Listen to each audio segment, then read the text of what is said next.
주님께서는 주님의 사람들이 세상 사람들이 하던 기도와는 다른 그런 하나님이 원하시는 기도를 드릴 수 있도록 기도를 가르쳐 주셨습니다. 그 내용은 하나님이 원하시는 것과 사람들이 소망해야 할 가장 근본적인 가치를 담고 있습니다. 주기도문 안에 그렇게 하나님이 원하시는 것 그리고 사람들이 가져야 될 가장 근본적인 가치가 들어있다라는 말씀입니다. 그런데 그 기도를 주님께서 우리에게 가르쳐 주셨습니다.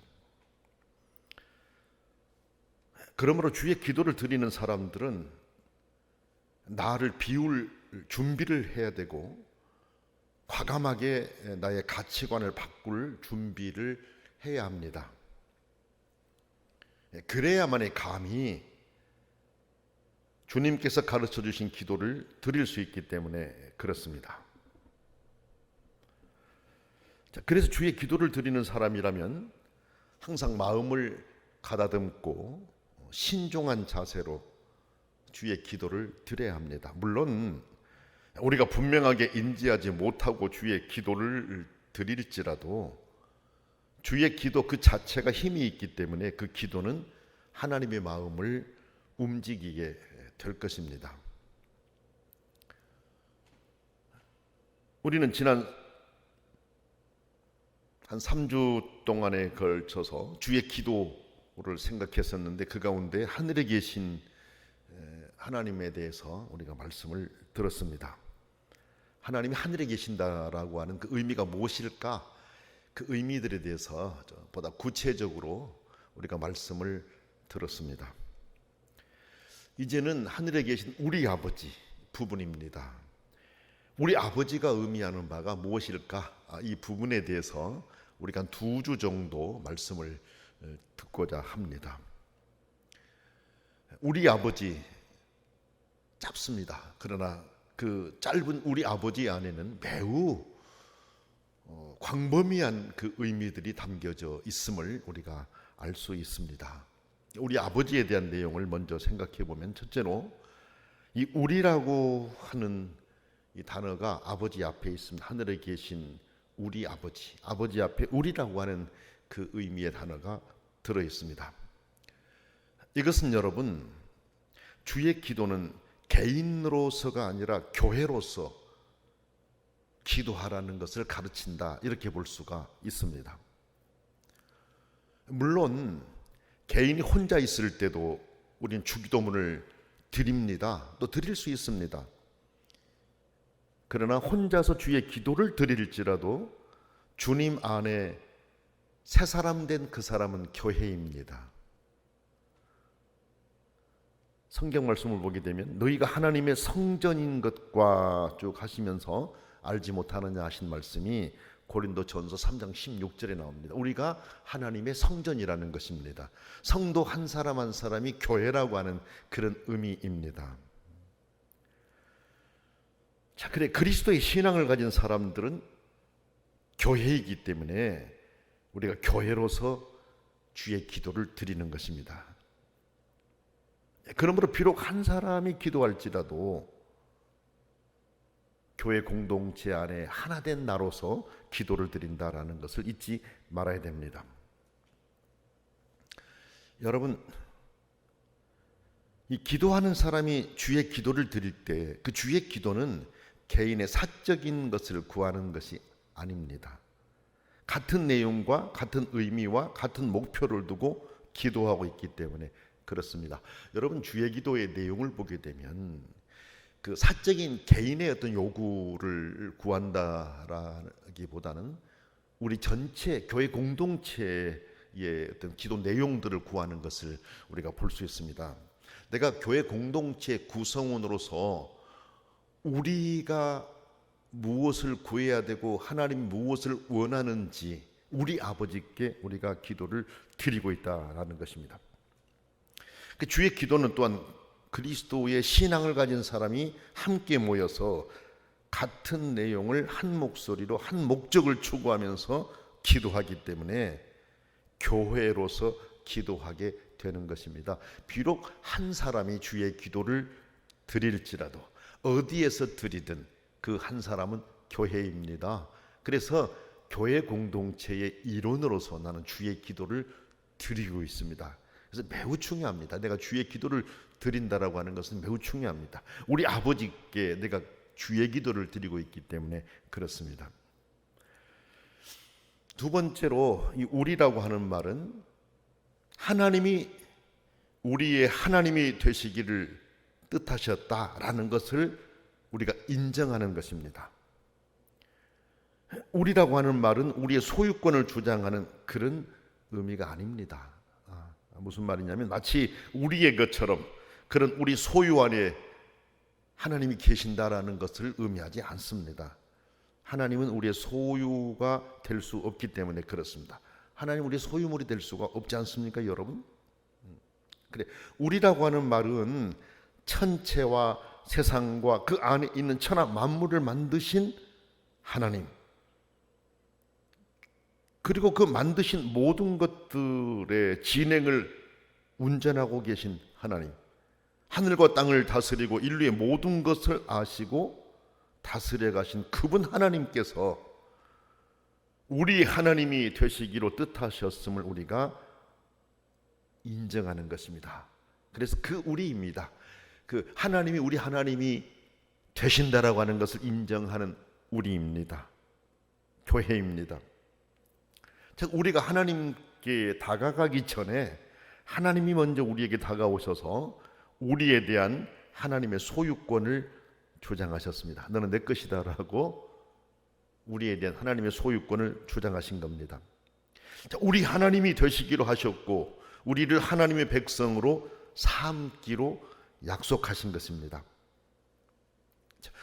자, 그러므로 우리가 하나님을 우리 하나님이라고 부를 수 있는 것은, 하나님을 우리 아버지라고 부를 수 있는 것은 하나님이 우리에게 허락하신 특권입니다. 매우 소중한 특권입니다. 그것은 우리가 당연히 그렇게 부를 수 있는 큰 힘을 가지고 있어서가 아닙니다. 그리고 그것은 우리가 어떤 조건을 지불하고 얻은 것이 아닙니다. 하나님을 우리 아버지라고 부를 수 있는 것, 우리에게 어떤 특권이 있어서 조건이 있어서가 아니라는 말씀입니다. 하나님이 예수 그리스도 안에서 행하신 일 때문에 우리에게 주어진 것입니다. 그래서 우리는 감히 우리 아버지라고 부를 수가 있습니다. 예수님의 아버지 하나님 우리 아버지이십니다. 예수님의 아버지를 우리로 하여금 우리 아버지로 부르게 예수님이 가르치시고 허락하신 것입니다.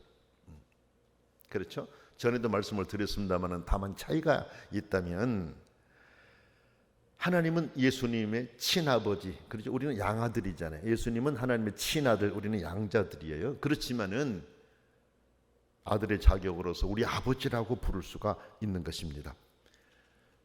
성경 요한복음 1장 12절 말씀 보게 되면 영접하는 자, 곧 그 이름을 믿는 자들에게는 하나님의 자녀가 되는 권세를 주셨다라고 말씀했습니다.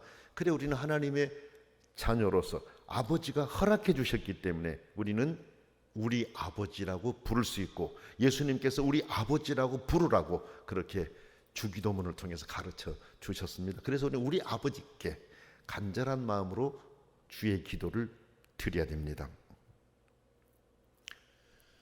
세 번째로 우리라고 하는 말은 우리가 친구들과 함께 기도해야 한다는 사실을 상기시켜 줍니다. 여러분 여기 친구들이란 하나님의 자녀들의 형제관계 안에서 기도한다라는 것을 의미합니다. 왜냐하면 예수 그리스도를 믿는 성도들은 하나님 안에 형제 자매들이기 때문입니다. 하나님의 가족의 일원들입니다. 하나님 아버지를 모시고 살아가는 형제 자매들입니다. 그래서 여러분 사실 예수 그리스도를 믿는 성도들은 매우 가까운 관계입니다. 형제 자매이기 때문에 그렇습니다. 하나님 아버지 한 분을 성삼일체 하나님을 우리가 아버지로 모시고 살아간 우리들이기 때문에 그렇습니다. 습관은 다른 이들과의 우정을 통해서 우리가 얻을 수 있어요. 그런 우정이 우리로 하나님과 우정을 지속할 수 있도록 도와줍니다. 토마스 아퀴나스는 우리는 하나님과 우정을 맺고 살라는 큰 목적을 위해서 창조되었다라는 말을 한 바 있습니다. 실제로 하나님은 인간이 없이도 영원하시고 자유하시며 만족하신 분이십니다. 인간을 창조하시기 전에도 자유 가운데 거하셨던 분이 하나님이십니다. 그런데 하나님께서 인간을 만드신 것은 그 이유가 있습니다. 인간과 사귀면서 함께하고 싶어서 그렇게 창조하셨던 것입니다.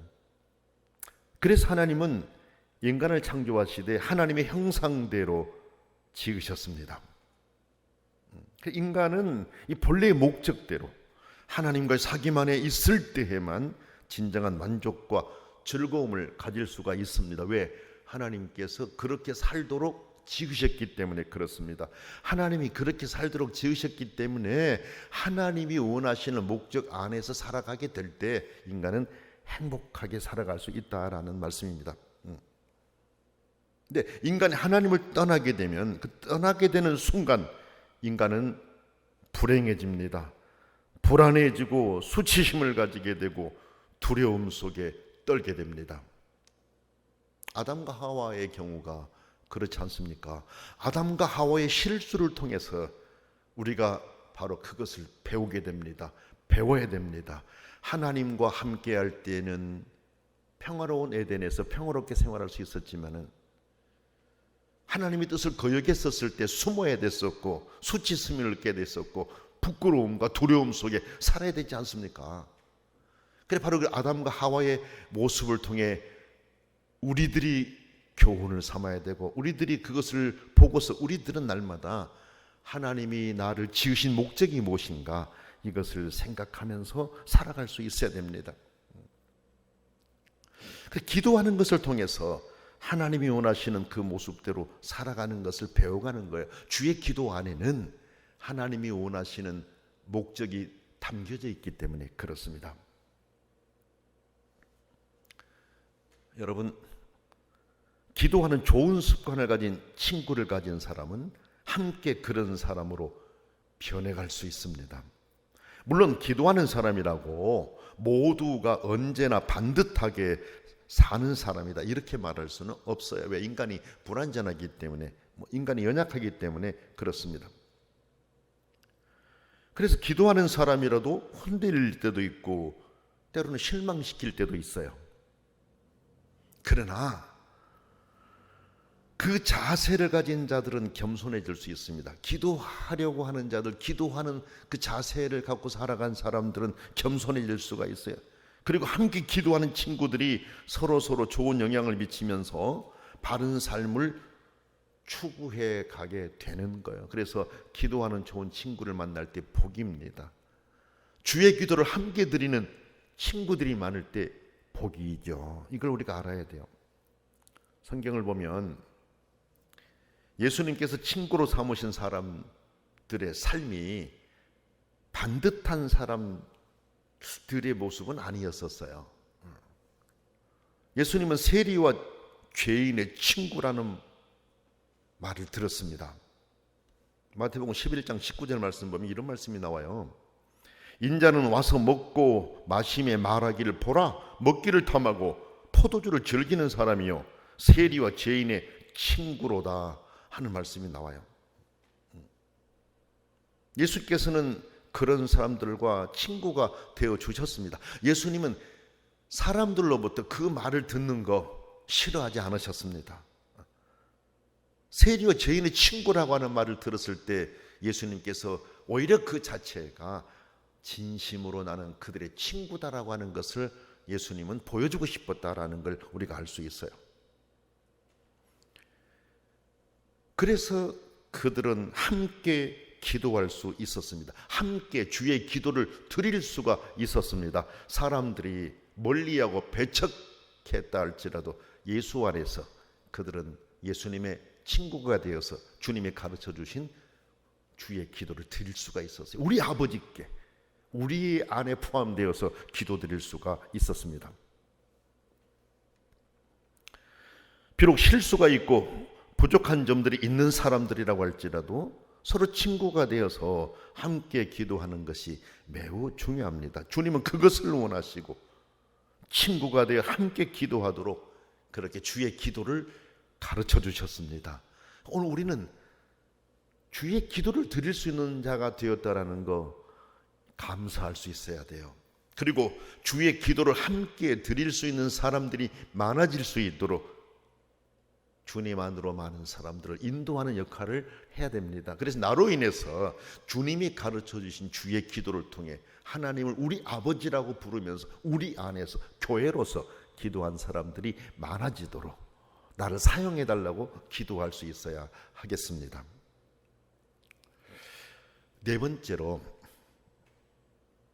이 우리라고 하는 말은 예수님께서 우리로 예수님과 함께 하나 되어 한 입으로 하나님을 경배하고 하나님께 기도하고 하나님을 찬양하도록 우리를 이끄신다라는 의미가 있다 볼 수 있습니다.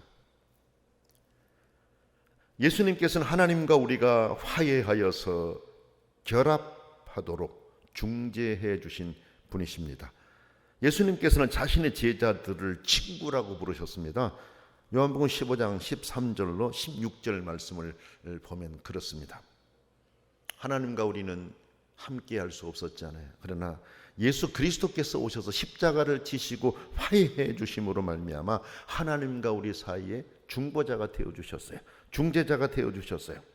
그리고 예수님께서는 제자들을 친구라고 부르셨고, 오늘 우리들도 예수 그리스도를 믿는 우리들이기 때문에 우리를 향해서 예수님은 친구라고 부르신 것이고 하나님은 우리 아버지로 부르게 하신 것입니다.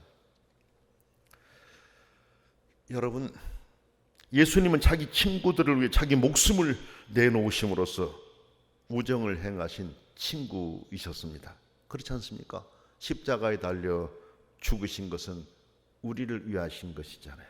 우리를 살리기 위하시고 우리를 친구 삼기 위하시고 하나님을 우리 아버지로 부를 수 있도록 하기 위해서 그렇게 하신 거 아닙니까? 자, 그러나 여러분, 여기서 우리가 알 것이 있어요. 예수님과 우리가 친구라고 하지만 그분과 동등한 존재로서 그분의 친구는 아닙니다. 그분과 감히 친구일 수 없는 존재들이지만 그분의 은혜로서 우리를 친구로 삼아주신 것입니다. 여러분, 우리가 전에도 말씀을 드렸지만은 예수님 우리와 똑같은 사람이시다라고 이제 이야기를 하는데 좀 차이가 있다겠죠. 죄가 없으신 우리와 똑같은 사람. 참 하나님이시면서 참 인간이신데 예수님이 우리가 똑같은 인간이다라고 이렇게 해서는 물론 그렇게 말해야 되지만 그러나 차이가 있어요. 죄가 없으신 우리와 똑같은 분이시죠. 우리는 죄로 가득하지만 예수님은 죄가 없지요. 죄가 없으신 우리와 같은 분이시다라는 것입니다. 그러니까 여기서도 우리가 예수님을 친구라고 우리가 부르지만 그분과 동등한 존재로서 그분의 친구는 아니라는 거죠. 감히 친구가 될 수가 없는데 그런 우리들을 친구 삼아주신 그 은혜를 우리가 기억해야 돼요. 자, 일단 우리는 이제 예수님의 친구가 되었어요. 그러면 친구는 어때요? 서로 생각을 공유할 수 있습니다. 서로 동등한 권리를 가지고 함께 갈 수 있습니다. 그런데 예수 그리스도께서 우리를 친구로 받아주신 거예요. 생각을 공유하고 동등한 권리를 가지고 함께 가시기 위해서 예수님이 우리를 친구로 받아주셨다라는 그런 말씀입니다.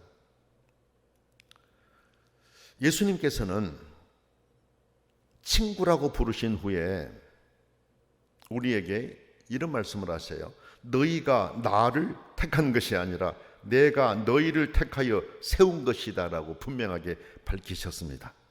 자, 그러므로 우리가 하나님을 우리 아버지라고 부르면서 담대히 기도할 수 있고 하나님께 담대히 나아갈 수가 있는데 그것은 바로 선물입니다. 온전한 선물입니다. 우리는 이것을 은혜라고 합니다. 예수님과 우리와의 관계는 우리의 생각이기 이전에 그분의 생각이었습니다. 그러나 예수님과 우리의 관계는 사적인 관계가 아니에요. 우리 모두가 함께 참여하고 있는 공교회적인 관계입니다. 물론 주님이 우리를 부르신 것은 개인적으로 부르셨죠. 부름받아 나선 사람들은 그러나 이제 우리로서 예수님과 관계를 가진 것입니다. 사적으로 불러서 우리가 예수 그리스도를 믿고 영접하면 그 순간 우리는 교회가 되는 것이고 하나님 안에서 우리가 되는 것이고 우리 아버지께 기도드리게 된다라는 말씀입니다. 자, 그래서 우리는 주의 기도를 다 같이 한 목소리를 내어서 우리로서 기도합니다. 그렇게 함께 소리내어 기도함으로 기독교 신앙이 공적인 성격을 가지고 있다는 것을 드러낸다라는 걸 우리가 배우게 돼요. 여러분, 우리가 스스로 그리스도인답지 못하다고 느끼더라도, 비록 우리가 늘 그리스도인답게 행동하지 못하더라도, 아니 심지어 우리가 그리스도인처럼 믿지 못하더라도 예수님의 친구로서 우리가 하나님과 맺고 있는 이 관계는 우리의 느낌이나 행위에 기초하지 않습니다. 하나님이 교회를 통해 예수 안에서 우리를 택하셨기 때문에 그게 가능한 것입니다. 성도 여러분, 우리가 그리스도인인 것은 우리가 이 주의 기도를 소리내어서 공적으로 습관을 좇아 기도하기 때문에 그렇습니다. 우리가 공적으로 함께 소리내어 주의 기도를 드릴 때 그 기도를 드리고 싶어서 드리든지 그렇지 않든지 우리는 마음 쓸 필요가 없습니다. 물론 진정으로 내 마음 안에서 그런 간절함을 갖고 기도를 드려야 되죠. 그러나 때로 우리는 내가 주의 기도를 드리면서 내가 간절함으로 기도했었던가? 그 생각을 하고 기도를 드렸었던가? 아니 그냥 시간이 돼서 내가 그 주의 기도를 드렸는데 이 생각할 수가 있는데 그것 갖고 깊이 마음 쓸 필요가 없다라는 것입니다. 우리가 믿음의 공동체 안에서 함께 소리내어 공적으로 기도하고 있음 그 자체가 중요합니다. 그렇죠. 우리 공동체 안에